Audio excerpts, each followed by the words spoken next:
You clicked on this because you're tired of getting absolutely no views on your videos, but you don't know how to fix it. Well, I'm here to change that.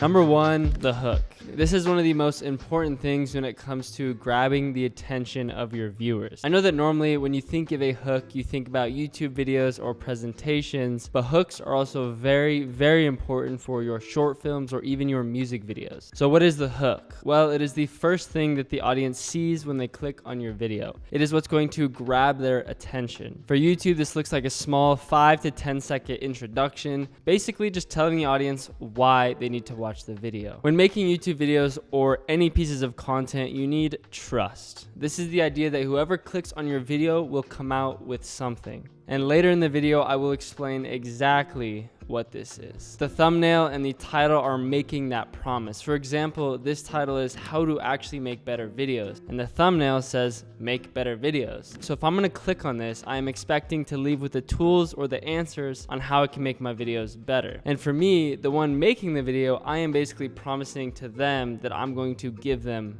that answer. But let's say they click on the video, and now I have to convince them in the first 10 seconds that it's worth it. For my personal YouTube channel, I follow a very similar structure every single time. I open up with either the title or something very similar that catches the attention of the viewer. I'm gonna play 2 different hooks as if you had just clicked on this video, and let me know which one you think is better. It's you. You are the reason that no one is watching your videos. What's up, everybody? I'm gonna give you my 5 reasons as to why no one is watching your videos. Okay, hopefully we can all agree that the first one hit a lot harder, and that is because it was something that was a little more controversial and attention grabbing. Someone that you just found on YouTube is telling you that you are the reason no one cares about your videos. But even if that is true or if it's not, someone who is going to make a claim like that better have a video to back it up. And that is exactly what I bank on. I'm gonna say something that makes you think, who does this guy think he is? Because by the end of the video, my goal is to have you thinking, wow, this guy really helped me make better videos. But now that we know how to open the video, another thing I like to do for my hook is right after I say something that grabs your attention, I find a clip and music that instantly shows you my style and gives you an idea of how this video is going to feel.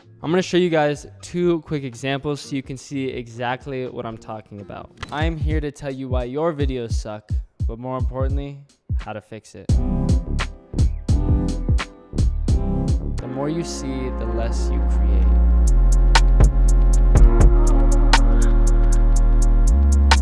All right, you guys get the idea now, but how can you apply this into more of your creative work like short films or music videos? And look, I know we all love long intros for our own creative pieces, but we need to stop. Okay, we don't need to actually fully stop, but there are other ways to start your video and captivate your audience. One of my favorites is the how did we get here approach. This is where you just drop your audience right into a scene with no idea of how the main character ended up there. I did this for a recent music video and it turned out super well. We opened up the video with a shot of him burying something and then running through a field and then getting tackled. There was absolutely no context, just straight into the action. Also, watch until the very end because while we were filming that, I fell right into a hole with the full camera rig, so stay for that. But this is a simple example of how do we get here introduction. So many movies use this and it makes sense. You basically get to show the audience the most action-packed and climactic part in the very beginning, which of course is going to grab their attention. So maybe next time you are shooting a project, think about how it would look by taking the most action-packed part,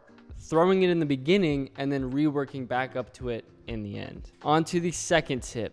It really is you. Okay, now I am actually calling you out. Sometimes we make a video and the title is rock solid and the points are bulletproof, but it doesn't do well. Well, then that only leaves one common factor, us. And when I say us or you, what I mean is you as the creator didn't do a good enough job for the audience. The easiest example is when it comes to YouTube videos is organization. I know we have all clicked on a very promising video, been excited, and then bam, it is the most unorganized and chaotic video that we have ever seen. This is a big issue for smaller creators, me included. We think about ideas or good topics to talk about and then fail at talking about them. However, there are a few things that I have learned from making YouTube videos that have helped me never struggle with organizing my own personal work. Number one is outlining. Outline your videos. It is so simple, but so crucial. All you need to do is think about the theme of your video. For example, the theme of this one is why no one is watching your videos. And then once you have that main idea developed, you break it down. For me, I usually break it down into 3 to 5 points. This video, for example, is broken into the hook. It's you, don't make art, getting clicks, and wasted time. And once you have your main points decided, then you break those down into your talking points. And you can't stop there. This will keep your video concise and keep your ideas in the realm of what your outline says. But another thing I learned that I love was scripting. I used to not like it because it felt fake, but it allows me to make so much better videos. I basically take what I just mentioned, but instead of thinking of the words to say while I record, I can think about them before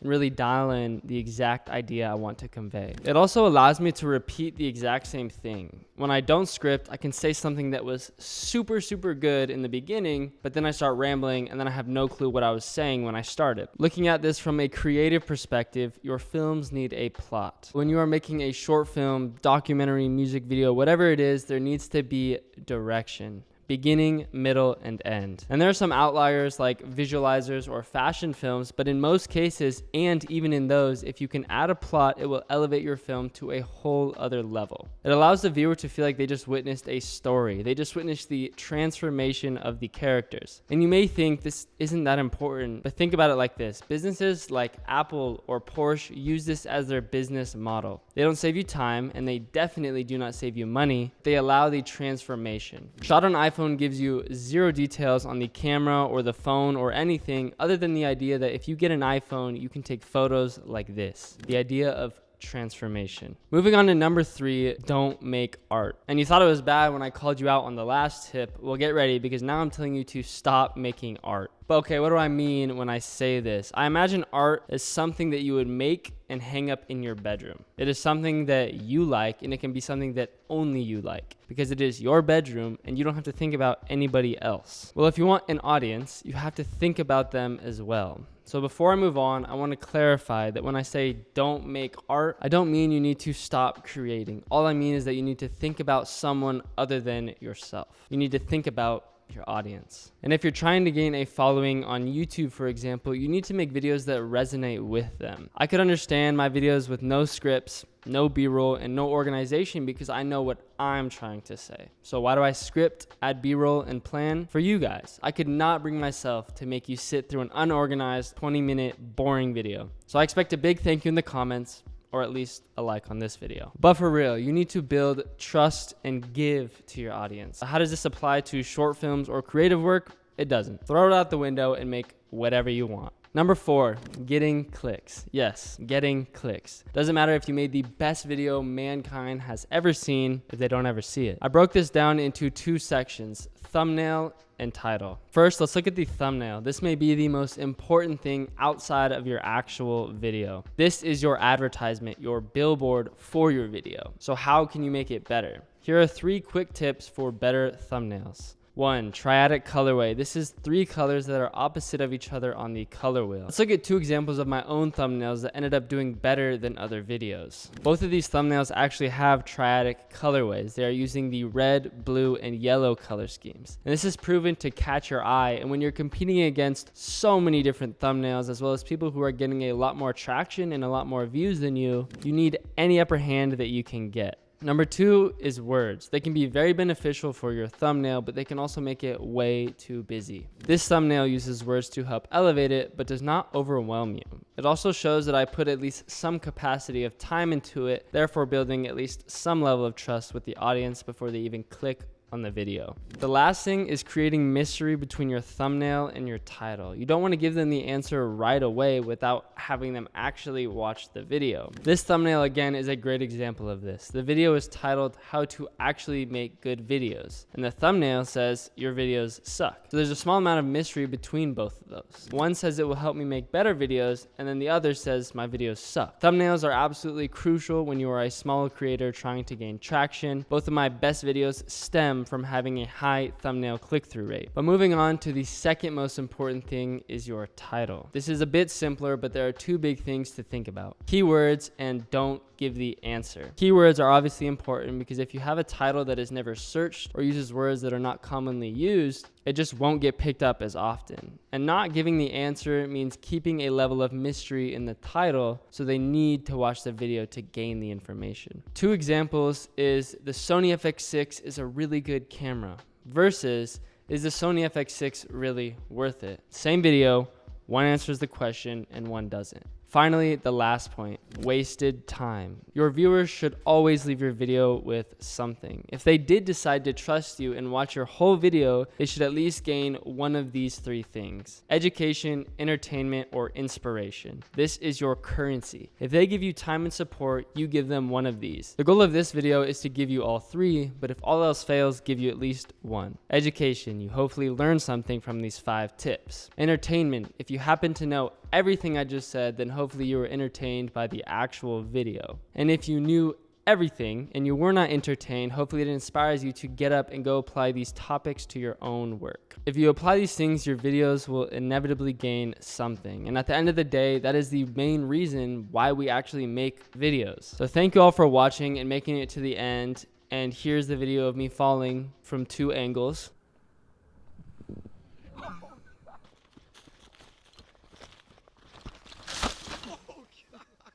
Please like, comment, and subscribe, and I will see you all next Tuesday.